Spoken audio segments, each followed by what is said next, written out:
Las ideas principales de la ciencia de la lógica son dos. En primer lugar, lo infinito no se opone a lo finito como si fueran cosas distintas. Más bien hay que decir que lo finito pertenece a lo infinito y que éste se expresa en aquel. En segundo lugar, todas las categorías están íntimamente relacionadas entre sí, y el modo de su relación es lo que Hegel llamó movimiento dialéctico, según el que una afirmación o tesis supone siempre su negación o antítesis, y la diferencia entre ambas resulta superada en una síntesis que a su vez supone su negación, y así sucesivamente. Este proceso no permite al pensamiento detenerse.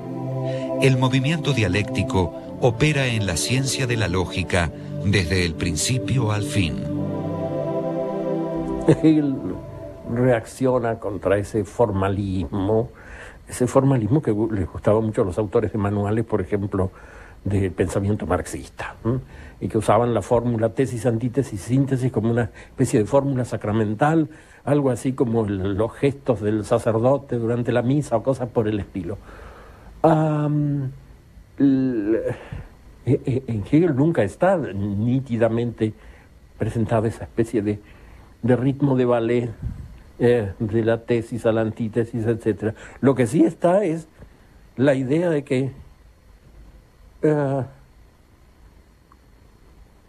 todo es en su otro y en la síntesis con lo otro. Como si se dijera, uno no es solamente eso que cree ser o eso que figura declarado en los documentos o algo por el estilo, sino que es su entorno, su historia, su mundo y la forma como eso, que es lo otro respecto de él, viene a integrarlo. Porque la realidad misma es dialéctica y entonces el pensamiento no puede adecuarse a la realidad si no es también dinámico y por lo tanto dialéctico. El problema del entendimiento kantiano, por ejemplo, es que es fijo. Trata de establecer, de fijar. Y la idea de Hegel es que justamente en ese sentido pierde, digamos, la realidad, porque la realidad es absolutamente fluyente. La ciencia de la lógica comienza donde termina la fenomenología del espíritu y constituye propiamente la primera parte del sistema hegeliano y una de las pocas que desarrolló en detalle. Poco tiempo después, Hegel presentó la visión general de su sistema en un libro que llevó el título de Enciclopedia de las Ciencias Filosóficas. La enciclopedia expone el sistema maduro de Hegel, el sistema tripartito, o sea, el sistema de las ciencias filosóficas. Las tres principales son la lógica, la filosofía de la naturaleza y la filosofía del espíritu. ¿En qué termina el sistema de Hegel? Porque hay que entender que esto es un proceso. Termina en una noción que es la de la idea. La idea es algo así como la síntesis dinámica y nunca terminada, siempre en infinito despliegue, de todas las determinaciones que podamos acuñar. Y esto significa que el sistema no tiene fin.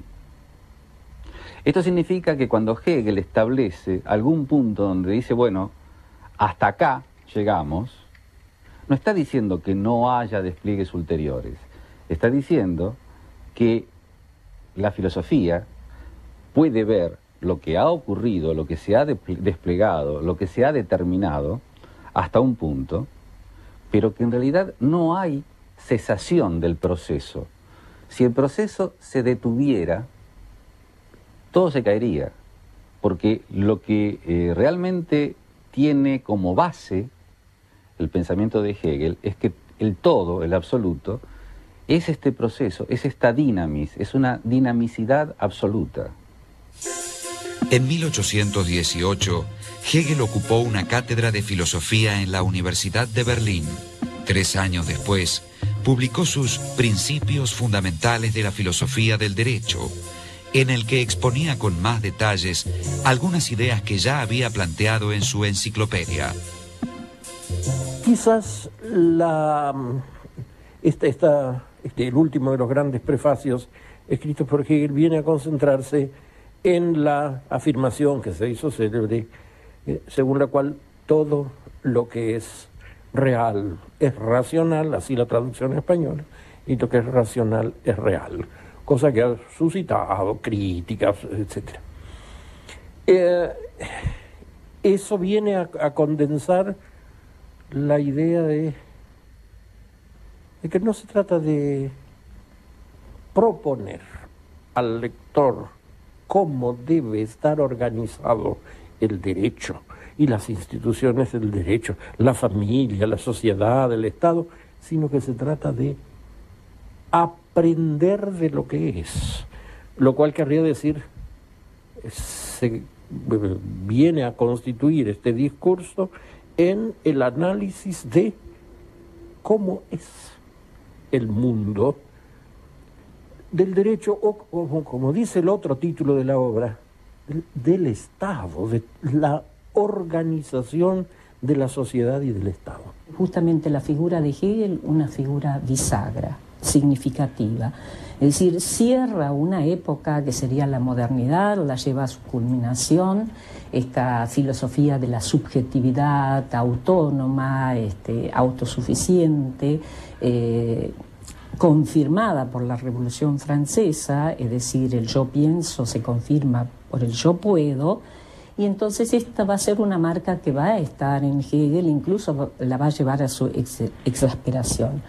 Pero abre la puerta del pensamiento contemporáneo porque justamente nos abre a la relación con el otro.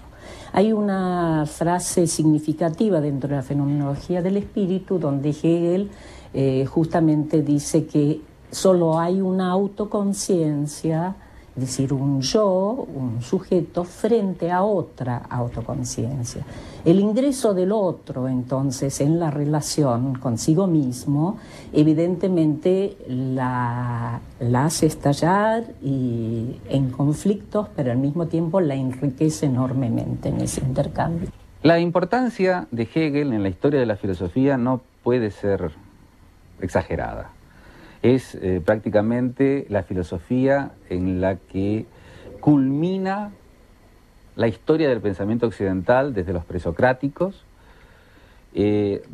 Trata justamente de cobijar a todos los filósofos anteriores como momentos previos de su propio sistema, y puede ser rechazada, pero muy difícilmente puede ser rechazada si aceptamos las reglas de juego. Y las reglas de juego son aceptar o suponer que el mundo, de alguna manera, es racional. Si el mundo es racional, es muy difícil decirle a Hegel que está equivocado.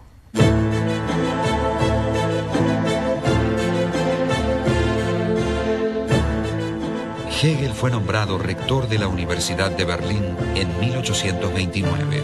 El 14 de noviembre de 1831 murió abruptamente a causa del cólera. Fue sepultado con grandes honras y pronto sus discípulos publicaron los textos de sus clases y cursos sobre historia de la filosofía, filosofía de la historia universal, estética y otros temas. El sentido global de la filosofía hegeliana sigue siendo materia de discusión. Afirmó, por ejemplo, la identidad de la naturaleza humana con la divina. Pero esa concepción fue interpretada en diferentes maneras. Para algunos de sus discípulos, significó que lo humano era nada menos que divino. Para otros, que lo divino era nada más que humano. En cuanto a Hegel, él pretendió siempre estar más allá de teísmos y ateísmos, de derechas o izquierdas, de conservadurismo o revolución. Entendía que su filosofía era nada menos que la expresión del absoluto, o sea, un momento del autoconocimiento del todo.